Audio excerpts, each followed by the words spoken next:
Okay, सो इस video में हम इस वाले प्रॉब्लम का सॉल्यूशन डिस्कस करेंगे। ये इस बार के जे एडवांस में आया था।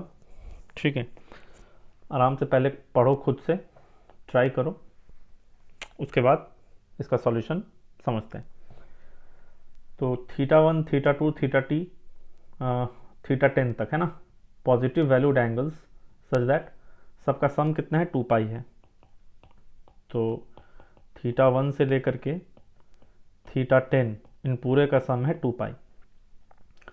कॉम्प्लेक्स नंबर डिफाइन किया गया है, Z1 is equal to e power iota theta 1 है ना। यानी कि अगर मैं बात करूं मॉड ऑफ Z1 का कितना हो जाएगा, 1 हो जाएगा, है ना। ई पावर आयोटा थीटा 1 का मॉड कितना होगा, 1। और ZK is equal to ZK minus 1 e power iota theta के। इस बात का क्या मतलब हुआ, तो this is valid for k is equal to 2 से लेके 10 तक। चलो पुट, इसमें k पुट करो, Z2 देखो, Z2 कितना आएगा, Z1 ई पावर आयोटा थीटा 2। ठीक है, अगर मैं बात करूं Z3 का तो कितना आएगा, Z2 ई पावर आयोटा थीटा 3, है ना। तो अच्छा, Z2 में Z1 को तुम रखो ई पावर आयोटा थीटा 1, तो कितना हो गया, e power iota theta 1 plus theta 2। Z3 में Z2 है तो Z2 की जगह पे रखा e power iota theta 1 plus theta 2, into क्या है, ई पावर आयोटा थीटा 3। तो ये आ गया e power iota theta 1 plus theta 2 plus theta 3। तो तुम्हें पैटर्न कुछ दिख गया होगा। क्या पैटर्न है देखो, Z1 आर्ग्यूमेंट है थीटा 1, Z2 का आर्ग्यूमेंट क्या है, थीटा 1 प्लस थीटा 2, Z3 का आर्ग्यूमेंट क्या है, theta 1 plus theta 2 plus theta 3। तो सिमिलरली Z10 अगर हम लिखें तो कितना आएगा, e power iota theta 1 plus theta 2 plus theta 3 dot dot theta 10। अब थीटा 1 से लेके थीटा 10 का सम कितना दे रखा है, 2 पाई दे रखा है। यानी कि ये हो गया ई पावर आयोटा 2 पाई, यानी कि cos 2 pi plus iota sine 2 pi, 1 हो गया। तो let me plot all the roots on complex plane. ये जितना भी वैल्यू है जेड का, Z1 Z2 Z3, ये सबको कॉम्प्लेक्स प्लेन पे हम जरा ड्रॉ करते हैं। तो सारे कॉम्प्लेक्स नंबर्स का मॉड है 1, यानी कि all of them will lie on unit circle, है ना।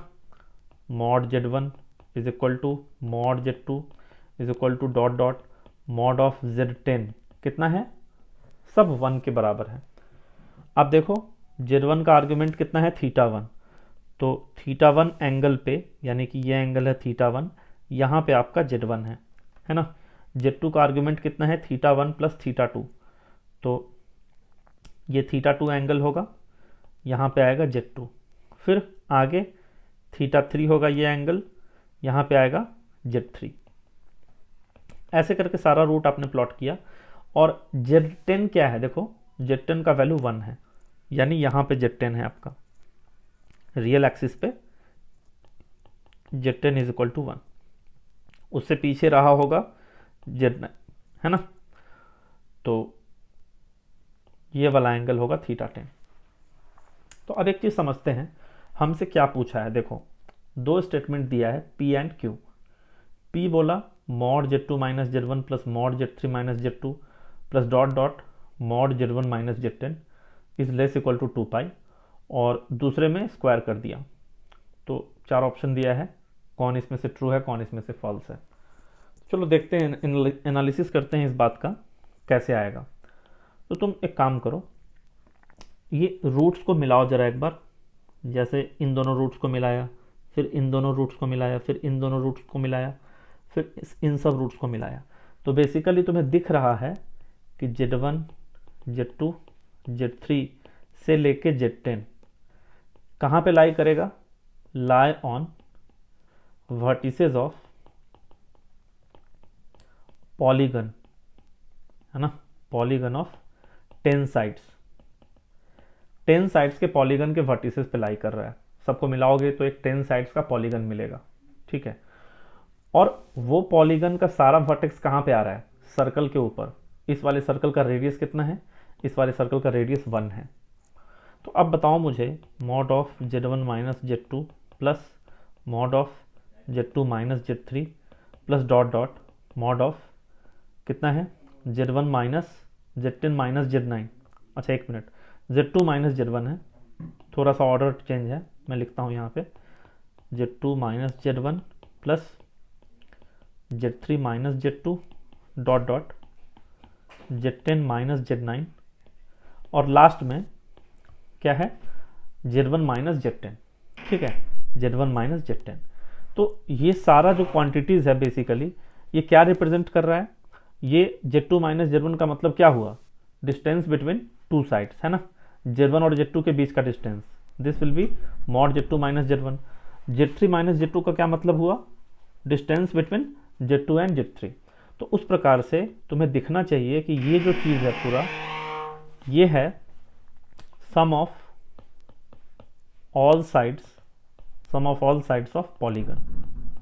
बेसिकली वो जो पॉलीगन बनेगा 10 साइड वाला उन सब के साइड्स का सम है ये पूरा लिखा हुआ है।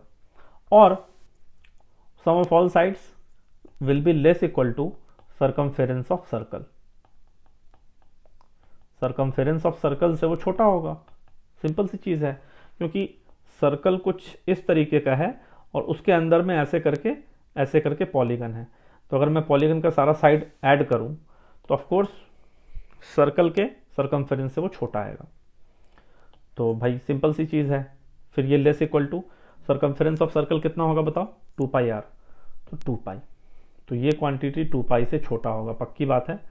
So statement P is true, P अपना क्या हो गया, ट्रू हो गया। अब बात करते हैं Q की। Q में भी वैसा ही चीज़ है, Z2 square minus Z1 square Z3 square minus Z2 square.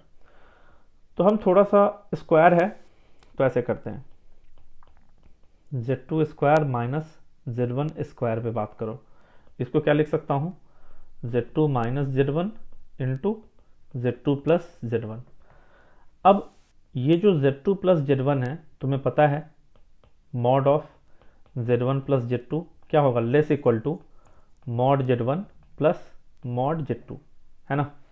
अच्छा मॉड Z1 मॉड Z2 सब किसके बराबर है, 1 के बराबर। तो this mod of Z1 plus Z2 will be less equal to 2 basically, mod Z1 plus mod Z2 will be 2। Similarly जब तुम Z3 square minus Z2 square solve करोगे तो उसमें क्या आएगा, mod Z3 minus Z2 into Z3 plus Z2। तो वो जो मॉड Z3 प्लस Z2 होगा that will be less equal to 2। तो कहने का मतलब क्या है, mod of Z2 square minus Z1 square plus Z3 square minus Z2 square plus dot dot